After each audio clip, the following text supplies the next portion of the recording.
Okay. You're just white. I'm only white? Yeah. Like I said, You're lighter color. everybody in this car No, it's not. Not you. Not you. is black and white. No, you're not. You're just white. You're just white. Y'all not let me explain. All right. Okay, thank you. Let me talk. What is it? It's not about the color of your skin. That's not what it has to do with. It has to do with your parents. So granddad is black, correct? Correct. Granddad is black. Grandma is white. They had me, so they came together and had me. It doesn't matter how I came out looking, but that means I am mixed with a black culture and a white culture. Black and white parents, and I'm mixed. So, it's not about coloring on the paper and how I look and all that. It's not about mixing colors like that. It's about who your parents are and where you came from. So, Mommy. Yes? Because you grew up like that. So, you're not only white, but you're black and white, but are you more, like, whiter? I mean, I'm equal, but it's just how I look. Like, when you... It looks like you're more whiter. Okay, it doesn't... Shalom, shalom. All praises, honor, and glory to Yahweh, Bahashem Yahweh Shai, Bahashem Rachakodash. Double honors to the apostles, bishops, and elders of GMS Rubel, who I learned this truth from. And salutations and blessings to you elect out there, starting with 144,000 on down. So, as you've seen in this video, this lady is explaining to her children how her father is a so-called black man and her mother is so-called white. And they're already indoctrinated, right? They seem to be what, 5, about that age, 5, 6, maybe younger. And they were taught already in school, in the public school system, about skin color and nationality, right? You have a bunch of different words people use, right? Like background, nationality, ethnicity, okay? And they have no idea what the majority of these words mean. Maybe a nationality, okay? Or when someone asks where you from, they might say from a city, and then they'll say, no, but where are your parents from? Where's your root? What's your background? When they're trying to dig into what is essentially your pedigree, which is springs from the father. So she's clearly saying that, look, she's Jake. That's what she's saying. Okay, for us that understand, she's saying she's an Israelite. Okay, and they're already indoctrinated with the fact that because she looks like she has light skin, but you can clearly see she's a Jake in her eyes. But regardless, this is going into the confusion of faces. This is going into you scattered, the scattered Israelites. Okay, this is going into the Gentiles. It's going into a lot, right? So this is from Grok, right? And what they were taught was essentially mud, which we're going to get a scripture on that after, right? But they're taught confusion, right? Like we were all taught confusion. Okay, so pre-modern patterns in Europe, and that pretty much asked about colorism and judging nationality or people off of the phenotype, right? That's a word that you can look up. Phenotype. You have phenotype and genotype. Phenotype is your appearance.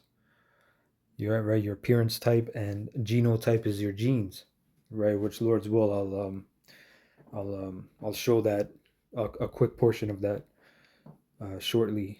So it says, in Europe, Africa, Asia, and the Americas before large-scale Atlantic contact, identity was usually genealogical or cultural.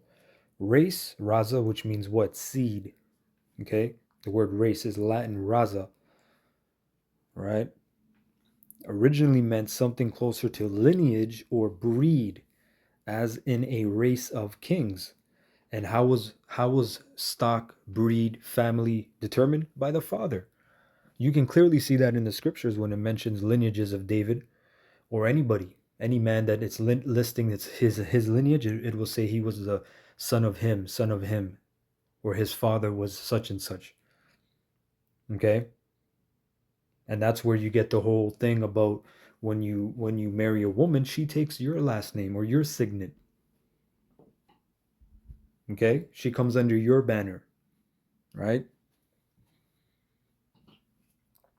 Skin color was noticed and sometimes described, which is obvious, you know. But you're gonna understand, man, that all right, they're the ones that really shifted the perception of people, of whole nations, as it says, to deceive all nations. And they took something as uh, shallow as judging somebody upon their appearance, pretty much, whether it's their color or how their nose is or whatever, or their eyes, their eye color, their hair type, right? Um, Something as small as that, okay, that people did at times, but as I said, the standard was who is your father, right? What's your pedigree? Pedigree was never measured off the mother. That's why you don't know the names of prophets' mothers and kings' mothers. Certain kings, obviously, you get the history on them, but it didn't list it in the records, in the registry, right? When the Levites had to get registered in the registry during the time of, I believe, Ezra and Nehemiah, when the rebuilding of the temple, they had to trace their lineage. And certain people were not found in the lineage, and therefore they could not be the priests and perform the priestly duties. That's how serious it was. And you damn sure know that it was not listing women in that registry or in that pedigree lineage. Okay? But again, Slack for veering off. All I'm trying to make the point of is, whereas like in the scriptures it mentions Paul, where the Roman, right? He's a Roman soldier, I believe. He said, "Art thou not that Egyptian?" Which Egyptians were dark skinned. That was a known fact. Okay, so he judged them off that, right? And sometimes that did happen. But look, but what did Paul say? He said, "I'm a Roman citizen and I'm an Israelite by birth. By my genealogy." The standard was not colorism. You did not have such a thing as a white male, black male, yellow, which they don't say yellow, but in classical, in the theory, when you go into the theory of race and colorism, you have the five colors, right? Red, white, black, brown, and yellow, which is just confusion. And again, it's slightly shifting your perception of, oh, that guy looks like that, to where, yeah, he is that. In the ancient world, they might say, hey, you look like this, but let me actually ask you. They would come up and say, hey, who's your father? Okay. That's why in the Passover and really in when you announce yourself, you say your name, Bun, such and such, which is son of Bun Yasharallah, son of Israel. Okay? So skin color was noticed and sometimes described, often through humoral theory, linking complexion to temperament or climate, but it was not the decisive hereditary legal marker of permanent caste that it later became. Slavery existed widely, yet it was typically based on capture, debt, religion, or conquest rather than a permanent color-coded category. Dark-skinned Europeans or light-skinned Africans were not automatically sorted into rigid global hierarchies the way later racial systems demanded. The colonial American turning point, the shift accelerated in the British colonies of North America in the mid to late 17th century, driven by labor, economics, and social control. And this was when Esau was exactly coming up. Okay, he was coming up into power. East Virginia treated European indentured servitude or servants and Africans in overlapping ways. Both could sometimes gain freedom. After events like Bacon's Rebellion, colonial elites deliberately hardened distinctions. Okay, because there was also a saying, I forget which president, but he said pretty much, if you can trick the average white man, the poor white man, into believing he's equal or he's above the Negro, you can pretty much use him. I'm chopping that phrase up, but you can type it in. You can type in it, if you can fool the average white man into believing he's better than a Negro, right? You can find that saying. And this was coming into the time that, look, you had Irish, you had Sicilians, Italians who were being lynched and persecuted as well because they weren't considered white. And guess what? A lot of them weren't Edomites. A lot of them were Jakes. A lot of them were Jakes. Okay? You can actually look up Italians or Sicilians lynched in the South on Google, right? So that history is out there. But guess what? They said, look, the elites were doing something, man. The elites they're already moving, and they said, look, this is probably a demon, or however they got the information, which majority is likely is a demon giving them that intel, right, when they do their ceremonies. And this was a new way. They said, look, we're going to make these, okay, everybody's white, okay, even though, like I said, the Irish Italians were getting their ass kicked, they were getting persecuted, but they believed they were white too, and they started talking shit to Jake, even though a lot of them are Jakes. And that's confusion that Esau brought, right? It says, colonial elites, I read that, laws increasingly treated people of African descent, which were Israelites, as hereditary slaves. And this was, guess what? You know what this part of the story is in the Israelite timeline? This is the time when the Lord turned up the heat to that blue flame. Okay, he turned up the heat. He cranked the notch. And yeah, that fire went up.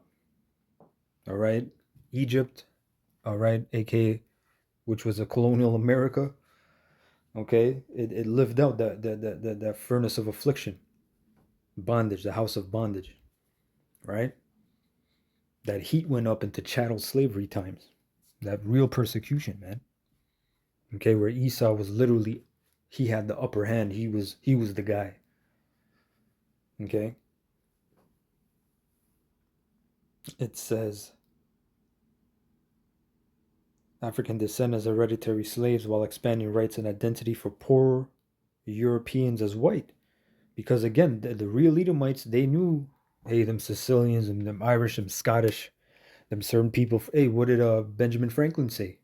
There's a famous Benjamin Franklin talking about all the people of the Germanics, the French. The vast majority of Europe are swarthy, dark skinned. The swarthy mobs of people, right? You can look that up. This divided potential alliances among the lower classes. The 16, and again, they did this on the clear notion of, look, they kind of look like us. They got fair skin. Some of them are dark skin, the Italians. But you know what? They can pass as white. Which a lot of them, they look like Puerto Ricans or they look like Dominicans. Some of them look like straight up Jake. Okay. It says the 1662 Virginia statute declaring that a child's status followed the mother, partus sequitur ventrum, which is a doctrine you can look up, actually, matter of fact. All right, let's get this, right? That which is born follows the womb was a legal doctrine passed in colonial Virginia in 1662 and other English crown colonies in the Americas, which defined the legal status of children born there. The doctrine mandated that children of enslaved mothers would inherit the legal status of their mothers. As such, children of enslaved women will be born into slavery. The legal doctrine of partus sequitur ventrum was derived from Roman civil law. Again, going into more that this was being built up as the new Rome. This is Rome all over again. Okay. Specifically, the portions concerning slavery and personal property or chattels, as well as the common law of personal property. And again, this was done in a different way because this was done with hate, man. There was straight persecution. And what proves that is even after you had your so-called emancipation, which emancipation just meant transferring property from one owner to the other, when you look it up etymologically, right? All that happened after that was, sure, you're not in literal shackles, but you are persecuted. You are literally persecuted. Sundown towns, these places you can't even go, and other places pretty much there's laws that are built against you, right? As well as the common law of personal property. Okay. Analogous, legislation existed in other civilizations, including medieval Egypt, in Africa, Korea, and in Asia. Okay, so finishing up here, right? This was pivotal, and again, this is off, man. This is completely off. Just like you have matrilineal doctrines, but again, any major kingdom, any great civilization, empire, it was always patriarchal. Okay, and there was pedigrees about men and their banners. The house, the house of the father. That was something that's foundational. In history in general, right? It says this. It was pivotal. It made the mixed children of enslaved women and free, usually white men, into slaves, expanding the enslaved population while protecting white men's property and status. Color and ancestry became proxies, okay, for legal freedom or bondage. By the early 18th century, black had become a marker of presumptive unfreedom and white of freedom, or at least the path to it. Appearance, especially skin tone, served as a convenient, visible shorthand in a society with growing numbers of people of mixed African, European, and sometimes native ancestry. How colorism intra group preference for lighter skin took root. Colorism among people of African descent was a direct byproduct of this system. White slaveholders frequently had children with enslaved women. Those lighter skinned offspring were often given preferential treatment, housework rather than field labor, and they were Edomites, right? They were E's. You know, training and skills, higher rates of manumission, and sometimes education. Free black populations were disproportionately mixed or light skinned. This creates tangible advantages, wealth, literacy networks that persisted after emancipation. Lighter skin became associated with higher status within black communities, reinforced by white society's preference for features closer to European norms. Okay, now this part here, the scientific racism of the 18th-19th century, Linnaeus, and Blumenbach, right, which was Johann Blumenbach, which pretty much he categorized, and that's where we get that rainbow, that color rainbow of 5 races of people when you look it up. He was a Teemanite, a German, right? Further locked skin color in as the primary visible axis of human ranking, providing intellectual cover for the hierarchy already operating on the ground. Why the American version is distinctive. Other societies developed color preferences often linked to class, indoor versus outdoor labor, or earlier forms of slavery. The US version is unusually sharp. Okay, because of chattel slavery scale, the high rate of forced mixing, the eventual binary one drop system, and the post emancipation need to maintain white supremacy through Jim Crow, which is that further persecution, right? You forwarding the affliction, all right? Proximity to whiteness conferred measurable material benefits. Distance from it, and again, when you think of white, you think of what? Purity, righteousness, good. The light, see the light. Okay, when you think of black, you think of negativity, void of light, darkness, scary, you know, the night terrors, you know. So that's a psychological weapon that Esau used to deceive the whole world. Literally, the whole world is infected with it pretty much. Okay, on some level, it's everywhere, right? That way of thinking. And that's going to be wiped off from the planet, right? It says, I'm going to finish off at the bottom. It says, in short, skin color became a central social technology. The word technology goes into device, technique, technocrat, right? Like these technocrats, they have AI as a device. This was also a device. This was a weapon of Satan. This was literally a weapon of Satan. And he infected the minds of everybody. That's why it was kids. Why do you think I showed the video? It's really the children are there, and from that age, they're already indoctrinated with that. Hence, when people see Caesar on the floor, everybody's man. When people used to see that sign, at least back in the day, and I'm sure the apostles and way before, people were bugging out, man. People were really bugging out. They'd be walking, and then all of a sudden Satan says, "Look down," and then they'd hop over the poster. They wouldn't step on it.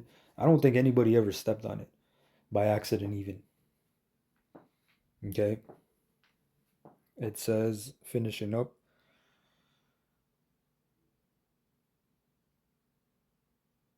Right, social technology in America, because it efficiently solved problems of labor control, property inheritance, political solidarity among Europeans of different classes, and later racial segregation. Earlier human societies differentiated people vigorously, just usually by other more genealogical or cultural criteria. The American emphasis on color is historically contingent, not timeless.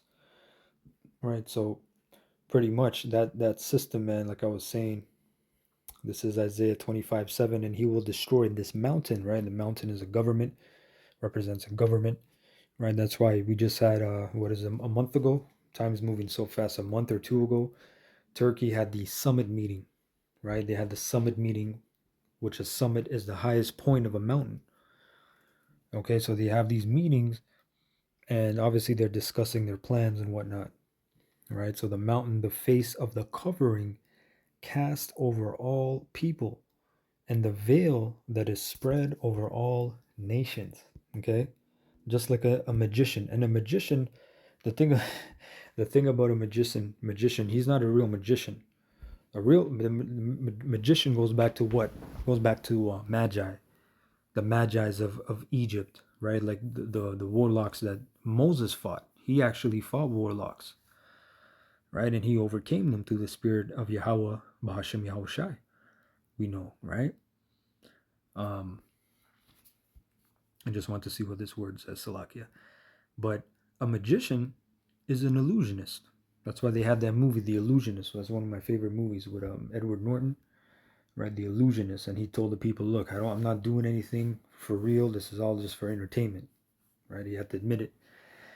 And then there was another movie called The Prestige, which was even, I think, even better, with this guy Christian Bale, right? And it had Tesla in there, right? He went to Tesla to get a machine and whatnot. But in the beginning of the movie, real quick, the guy's like, he had a big cabinet that they use to transport. They do those tricks when the person goes in the cabinet, they close it and then they open it, and then he disappeared. That's like a transportation device or whatever. But in the beginning, he's like, "Oh, is that yours?"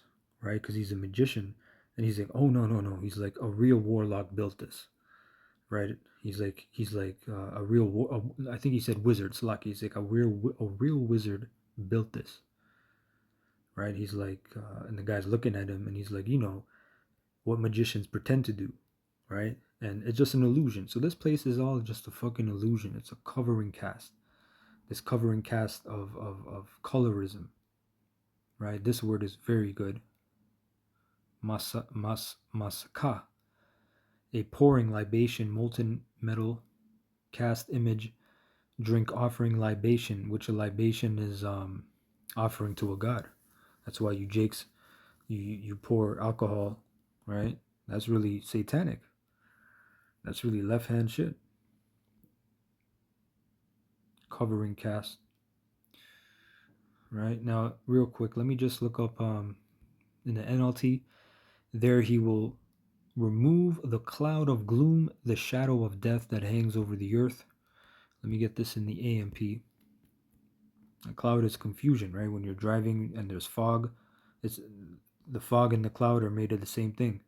You can't see ahead of you, right? So it just represents confusion. AMP, and on the mountain and on this mountain he will destroy the covering that is cast over all peoples, and the veil of death that is woven and spread over all of the nations. Okay, and again, it's part of democracy, all this way of life, colorism.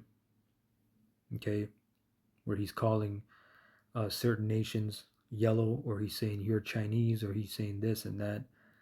Even Asia. Asia is a Roman. It's named after Asiaticus, a Roman general, right? Just like Africa, Leo Scipio Africanus, right? That was pretty much it. All right, so I hope you're edified with that. Ka Allah Yahweh Bashem Yahushai Bashem Rachakodash Shalom.